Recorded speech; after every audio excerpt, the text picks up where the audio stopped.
I grew up believing that the Quran is perfectly preserved. All the other scriptures were corrupted. I went on to college, and there I learned there are variant readings that are all canonical, but I honestly didn't think too much about it. This time around, looking into Islam again, I realized that there were a lot of issues. Let's take a look at this hadith, which talks about what happened here. Hudayfa was afraid of their differences in the recitation of the Quran, so he said to Uthman, "O chief of the believers, save this nation before they differ about the book, as Jews and the Christians did before."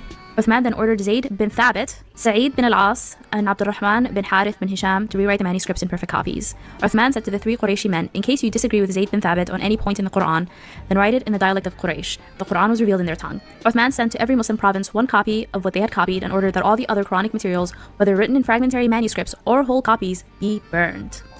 Now, I highlighted Zayd bin Thabit because we have narrations from Muhammad himself about who should be trusted for their recitation of the Quran, and Zayd bin Thabit is not one of those people. As evidence, let's look at this hadith. This person says, "I heard the Prophet saying, take or learn the Quran from four: Abdullah bin Mas'ud, Salim, Mu'adh, and Ubay bin Ka'b." So you don't hear Zayd bin Thabit being mentioned. Sister asked a very good question. Why Uthman radiallahu anhu didn't mention any of the four Sahabas? After all, Prophet Muhammad, peace be upon him, himself vouched for them because they were all dead.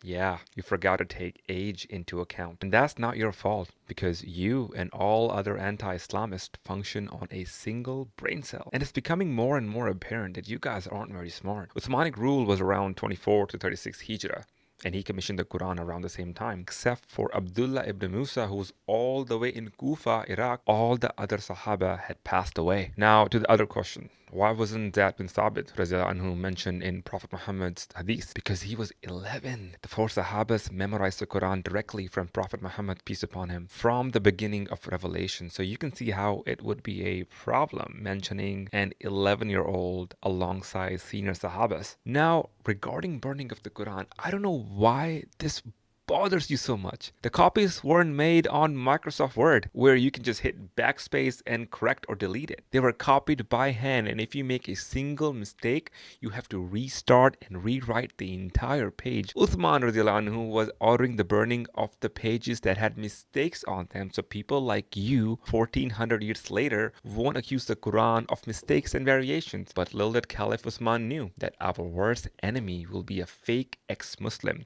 with a bad shade of lipstick. Now, you kind of disrespected Zayd bin Thabit by assuming that he wasn't qualified for the task. Before Uthman gave him the task of copying the Quran, Abu Bakr, the first caliph, tasked him to collect and compile all the early manuscripts of the Quran after Prophet Muhammad, peace upon him's death.